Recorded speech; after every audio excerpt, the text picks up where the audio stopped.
Camille's hands trembled as she clutched the bouquet of wild lavender and olive branches she'd gathered that morning from the hills behind their villa. The air smelled of brine and blooming jasmine, a cruel reminder of the lazy afternoons she and Felicity had spent tangled in hammocks on their terracotta patio, sipping Rioja and dreaming up futures that now felt like smoke. It was Felicity who'd insisted on this spot for her final rest, a jagged outcrop overlooking the Mediterranean's endless blue, where the water met the sky in a haze of possibility. "If I go first, Cam, promise me no stuffy cemetery," she'd said one evening, her voice already thin from the chemo, eyes sparkling with that defiant American fire. "Bury me where the sea can sing me to sleep. And don't let those vultures from back home turn it into a circus." But here they were, the vultures in full plumage, Felicity's Aunt Margaret, a pinch-lipped widow from Cape Cod with pearls clutched like rosary beads, flanked by her son Harlan, a hedge fund manager whose idea of grief was checking stock tickers on his phone. They'd arrived 2 days ago, jet-lagged and suspicious, sniffing around the modest finca like it was El Dorado.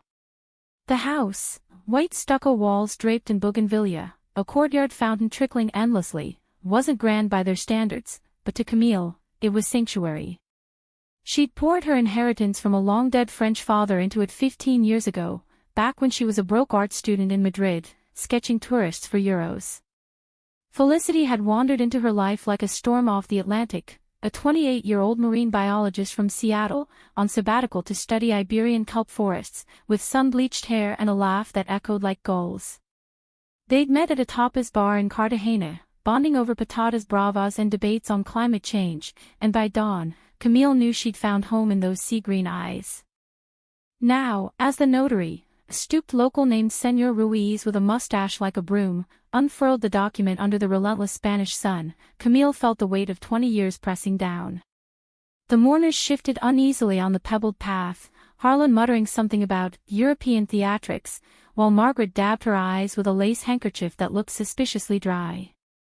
In the presence of witnesses, Ruiz intoned in accented English, Felicity Harper bequeaths the following. He paused, adjusting his glasses, and Camille's heart stuttered. She'd known the will's contents, of course. Felicity had made her memorize it over late-night chamomile teas, giggling about how it'd rattle the family skeletons. But hearing it aloud, with the sea roaring approval, was different. It was absolution, or perhaps detonation. To my cousin Harlan Whitaker, Ruiz continued, I leave my collection of vintage dive watches, acquired during my years off the California coast. May they remind you that time dives deep, not just ticks away in boardrooms. Harlan's face soured, his Rolex glinting mockingly as he pocketed the small velvet box Ruiz handed over. A murmur rippled through the group, disappointment, mostly. Felicity's estate wasn't the windfall they'd whispered about on the flight over. Her career had been passion over profit, grants drying up as her health did. The real prize, they'd assumed, was the finca, the land with its olive groves and sea views, ripe for flipping into a luxury Airbnb empire. Camille watched Margaret's lips purse tighter, her gaze flicking to the widow like a hawk spotting prey. And to Aunt Margaret, Ruiz read on, voice steady as the tide, my library of nautical charts and journals from our family voyages, treasures of the sea, not the shore. Use them to navigate kinder waters. The older woman's cheeks flushed crimson, her fingers crumpling the handkerchief as Ruiz passed her a leather-bound folio. It was Felicity's sly genius at work, giving just enough to honor blood ties, but nothing that fed their greed. The cousins exchanged glances, the air thickening with unspoken accusations. Camille could feel it building, the storm they'd been brewing since arrival, questions about her sudden marriage to Felicity 12 years ago, after a civil ceremony in Gibraltar that bypassed U.S. red tape for same-sex couples back when it still stung like a fresh wound. Finally, Ruiz turned to Camille, his eyes softening behind wire rims. To my beloved Camille Laurent Harper, the anchor of my soul, I leave everything else, the Finca de las Olas, our home by the waves, the groves that bore witness to our vows, the studio where you painted our sunsets, and all remaining assets, to be used not for profit, but for the art and love that sustained us. Live fiercely, mi amor, as we always did. The words landed like a lifeline tossed into churning waters, and Camille's breath caught, tears blurring the horizon. Gasps erupted from the mourners, Harlan's outright scoff, Margaret's hissed, unbelievable. But Camille stood taller, the lavender bouquet heavy in her arms like a shield. It was then that the accusation flew again, louder, from Margaret's painted lips, "This is a farce." She wormed her way in, a fortune hunter with her pretty French accent and starving artist act. Felicity was vulnerable, cancer does that, and you preyed on it. The words echoed off the cliffs, drawing stares from a few lingering villagers who'd come to pay respects with baskets of figs and murmured, "Lo siento, s." Camille's chest tightened, the old scars reopening, the whispers in Seattle when they'd visited Felicity's parents, the cut-off from the family trust after the wedding announcement in the local paper. She'd never asked for Felicity's name, let alone her nest egg. Their life was woven from shared sketches and shared beds, not ledgers. But before Camille could summon a retort, her English faltering under the grief, as it always did in moments like this, Ruiz raised a hand, his notary's seal glinting like a badge. "Senora Whitaker," he said calmly, "the document is ironclad, notarized in Madrid and witnessed by 3. Contesting it would be unwise." Harlan stepped forward, all bluster and Brooks Brothers, but the notary's gaze held him fast. Felicity was clear, this was her heart's decree, not a whim. The group fell silent, the sea's roar filling the void, and Camille turned away, walking the path back to the finca alone, the will's words a quiet drumbeat in her veins. She didn't see the tears streaking Margaret's face, or the way Harlan's shoulders slumped, not from loss, but from the mirror Felicity had held up to their souls. That night, as cicadas chorused under a canopy of stars, Camille sat on the villa's rooftop terrace, a glass of Felicity's favorite Albarino untouched beside her. The finca sprawled below, terraced gardens heavy with lemons, the studio's easel silhouetted against the moonlit sea. She'd come to Spain at 22, fleeing a perished childhood of absent parents and echoing galleries, only to find roots here in the sun-baked earth. Felicity had been her compass. Bold, unapologetic, the kind of woman who dove into riptides for forgotten shipwrecks and argued with fishermen over sustainable quotas. Their love had bloomed slow at first, tentative kisses in hidden coves, then fierce, road trips along the Costa Brava, arguments over canvas space in the studio, reconciliations under olive trees with nothing but skin and starlight. Camille pulled out Felicity's journal, the one she'd left half-finished on her nightstand. The pages were filled with Felicity's looping script, sketches of kelp fronds, notes on tide patterns, and tucked between, love letters to Camille, to the woman who colors my grayscale world. A sob escaped her, raw and unbidden. The funeral had been a gauntlet, but the will's reading? That was the spark. Margaret and Harlan wouldn't slink away quietly, she'd seen the calculation in their eyes, the way they'd cornered the housekeeper earlier, asking about debts and hidden accounts. Paranoia crept in, mingling with the wine's haze. Were they already plotting? Lawyering up in some Boston firm, digging for dirt on her opportunistic past. By dawn, as the first light gilded the waves, Camille made a vow to the empty hammock, she'd honor Felicity's gift not by defending it, but by living it. Paint again, fiercely. Open the groves to local artists, not developers. But deep down, she knew the real battle wasn't legal papers, it was the ghosts of doubt Felicity had banished, now clawing back. And as she descended to the kitchen for coffee, a knock echoed through the courtyard. "Harlan, Ty Askew," holding a manila envelope.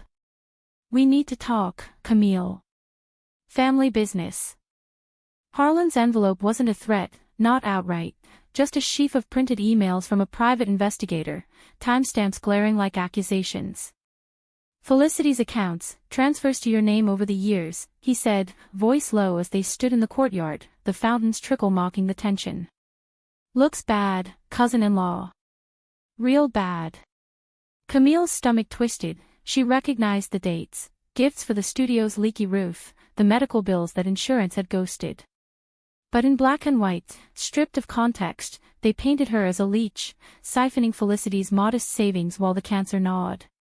Margaret hovered in the archway, arms crossed, her silence a weapon sharper than words. "I loved her," Camille said simply, her accent thickening with fatigue, handing back the papers like they burned. "Not her ledgers." Harlan's laugh was bitter, all East Coast edge. Love doesn't buy fincas in prime coastal spots. Or did you think we wouldn't notice? Mom's already called our guy in Madrid, contesting on undue influence. Felicity wasn't in her right mind those last months. The words landed like slaps, evoking hospital vigils where Camille had held Felicity's hand through the morphine fog, whispering stories of their first dive together off the Balearics. Undue influence. It was the opposite. Felicity, ever the fighter, had rallied to rewrite the will, ensuring Camille's security against just this, family wolves circling a lone lamb. By midday, they were gone, tires crunching gravel as the rental Peugeot sped toward Murcia Airport. The finca sighed in relief, but Camille paced the studio, brushes idle, the air thick with turpentine ghosts. She hadn't painted since diagnosis. Felicity's portraits, bold strokes of cerulean and gold, lined the walls like silent sentinels. How could she now, with betrayal's shadow lengthening? That afternoon, she drove into the village, past salt flats shimmering like mirages, to the notary's office. Señor Ruiz, over espresso in his cluttered back room, assured her, Señorita Loran, Spanish law favors the testator's intent.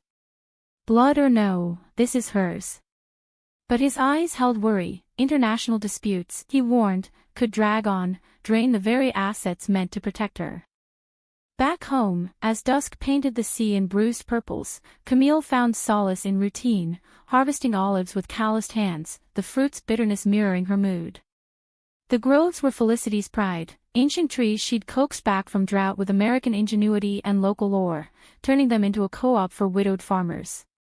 Roots deeper than money, she'd say, pressing oil into jars labeled with Camille's sketches.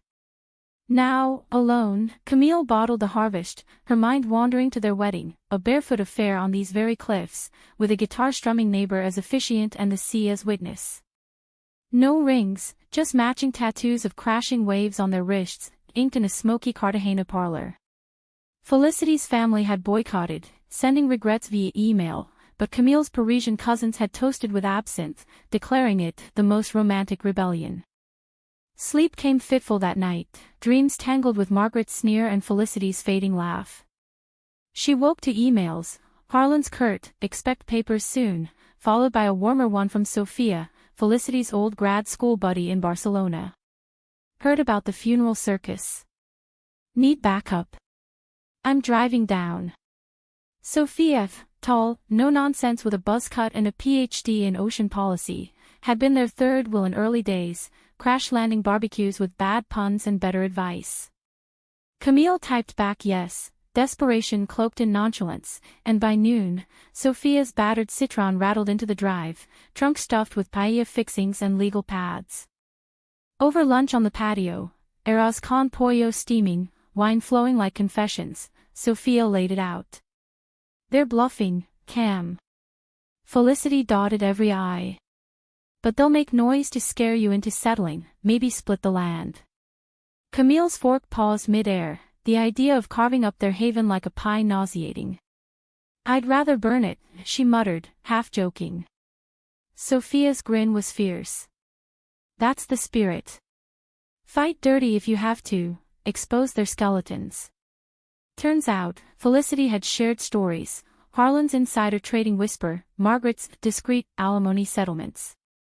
Leverage, Sophia called it, but to Camille, it felt like poison, trading Felicity's memory for mudslinging. As weeks blurred into autumn, the leaves turning gold on the pomegranate trees, the legal skirmish simmered. Harlan's lawyer, a slick Madrid suit, sent cease and desist letters over defamatory journal entries Felicity had left, pages where she'd vented about family estrangement. Camille archived them carefully, her own sketches filling new canvases, abstracts of fractured horizons, grief rendered in sapphire smears. Sophia stayed on, turning the guest room into a war office, their evenings a mix of strategy sessions and tear-streaked reminiscences. Remember that storm off Gibraltar? Sophia would say, refilling glasses. You two lashed to the mast like pirates. That's your strength, Cam, unbreakable. But doubt festered. Late one night, scrolling old photos on her phone, Felicity mid-dive, mask fogged with joy, their hands intertwined at a Madrid Pride March, rainbows on cheeks. Camille wondered if she'd been enough. Had her youth, her foreignness, made her an easy target? The age gap, 5 years, nothing in their world, suddenly loomed in Harlan's filings as grooming. Lies, all of it, but they burrowed like thorns. She drove to the cliffs often, scattering petals from Felicity's necklace into the foam, whispering questions to the wind. Did I deserve you? Or was I just the pretty distraction? The turning point came in November, rain lashing the Finkel like judgment. A courier delivered the official contest, undue influence, fraud, the works. Camille's hands shook as she signed for it, but Sophia was there, brewing manzanilla tea strong as armor. We counter tomorrow, she declared, but privately, to Camille, this could bankrupt you. Sell a grove. The offer hung, tempting in its mercy, but Camille shook her head, fire kindling. No. This was Felicity's legacy, their love, etched in soil and sea. She'd fight, not for spite, but for the truth, that their bond was no transaction, but a tapestry of stolen glances and shared silences. That evening, as thunder rolled, Camille entered the studio for the first time in months with purpose. She hauled out Felicity's old dive log, its pages water-warped, and began a mural, their story, wall-sized. Felicity emerging from waves, arms open, Camille sketching by firelight, the two of them dancing at a village fiesta, skirts swirling. It poured out, color, fury, love, until dawn, her hands stained cerulean. When Sophia found her, paint-smeared and hollow-eyed, she pulled her into a hug. That's it, warrior. Paint your claim. Word spread in the village, whispers of the viuda locadora, facing Yankee greed. Neighbors dropped by with empanadas and offers to testify, the priest who'd blessed their union, the olive co-op foreman who'd seen their hands in the dirt side by side. Strength bloomed from the soil, unexpected and profound. But as December's chill bit, a call from Boston cracked the facade, Margaret, voice quavering not with rage, but regret. Harlan's pushing this alone now. I was wrong, Camille. Felicity wrote me letters, you know. About you. How you saved her, every day. The olive branch trembled, and Camille gripped the phone, tears hot. Then tell him to stop. For her. Christmas came cloaked in Mistral winds, the Finca's lights twinkling like defiant stars against the gray. Sophia had strung garlands of dried citrus and cork bark, a Spanish twist on Felicity's Seattle pine traditions, and they'd hosted a small solstice gathering, locals with guitars, a fiddler from the Salt Flats, toasts to La Mar y al Amor.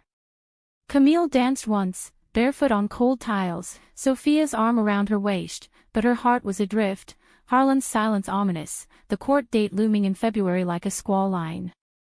The mural grew, now a testament sprawling across 3 walls, vignettes of betrayal's prelude, Felicity's family portrait softened by imagined reconciliations, waves crashing into olive branches.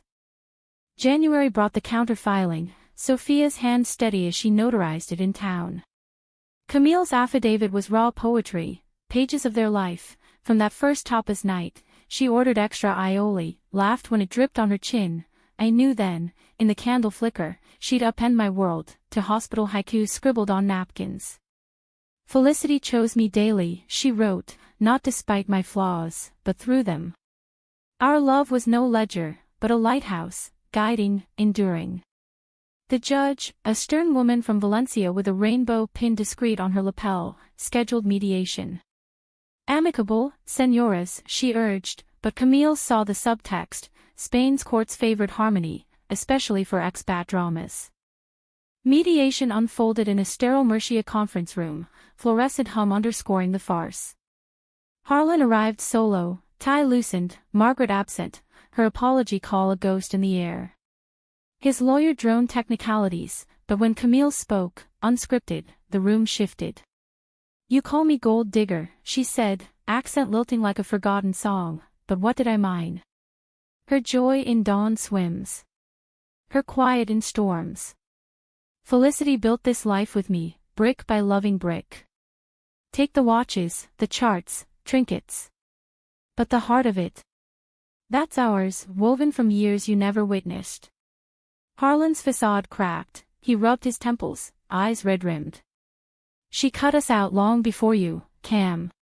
Blamed us for everything. The divorce, the distance.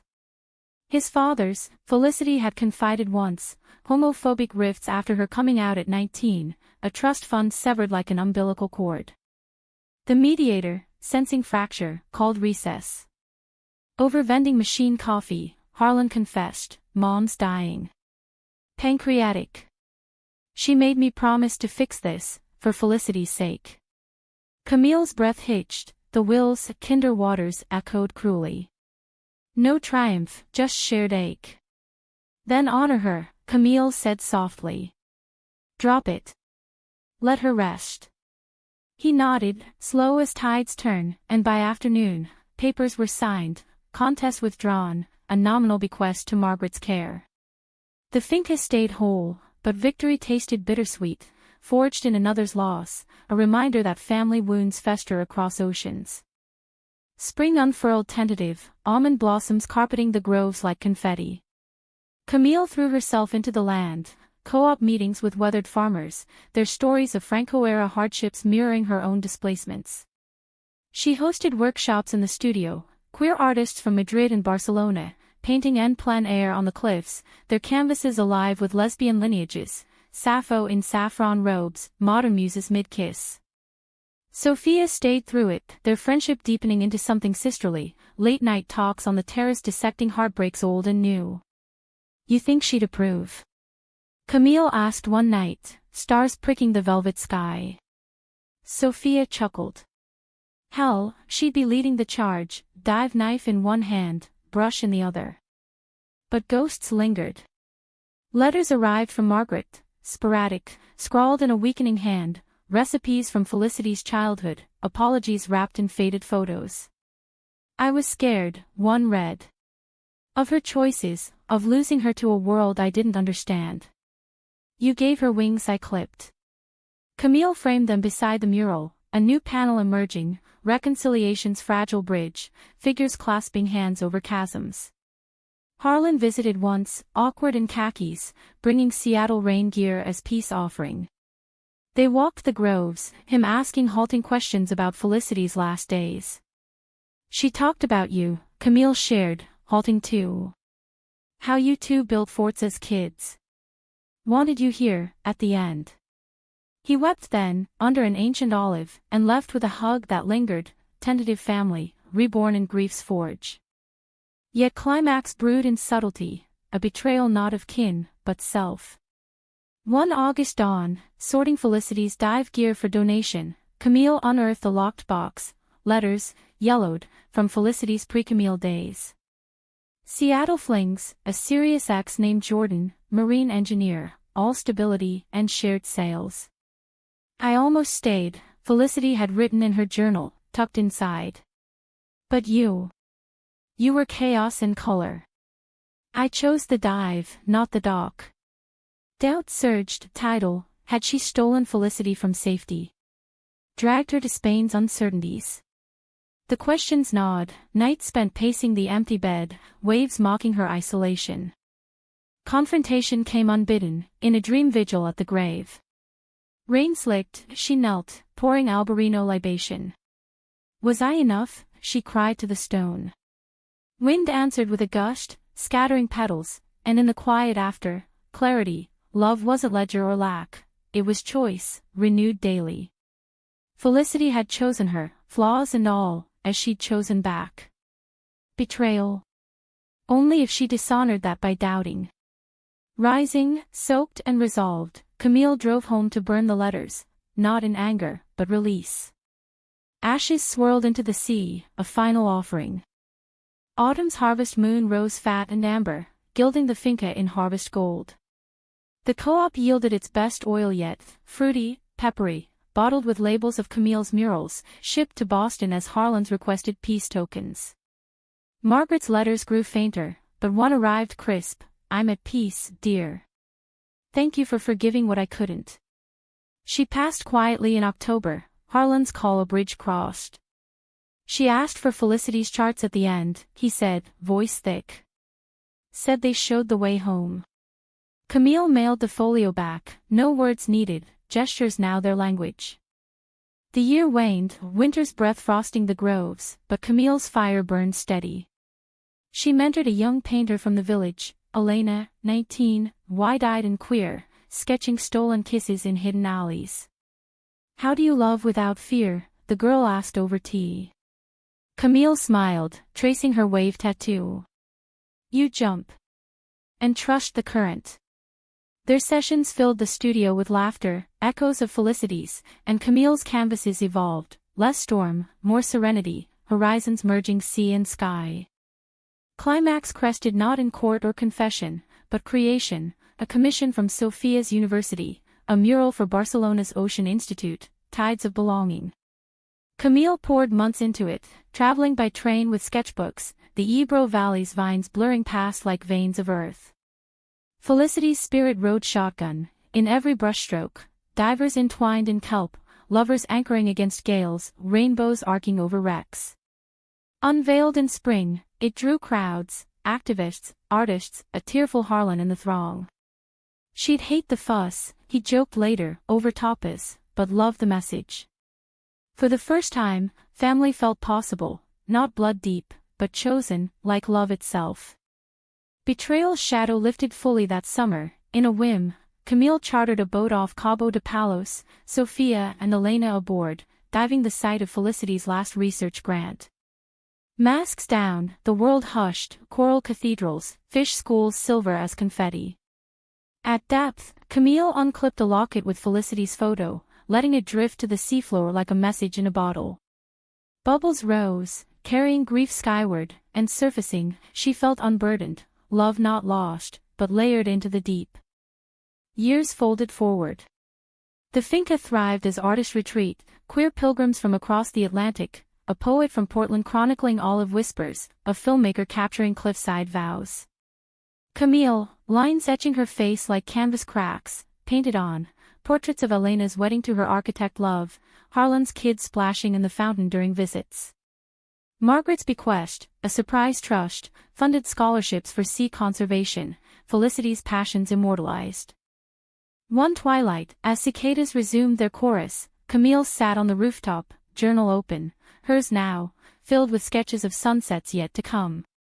The sea sang below, eternal, and she whispered to the wind, "We made it, love." Fiercely. No gold, no diggers, just a life dug deep, roots entwined with another's, blooming human and whole. In Spain's western embrace, under American dream stars, she'd found not just survival, but sacrament, love's quiet revolution, wave after forgiving wave.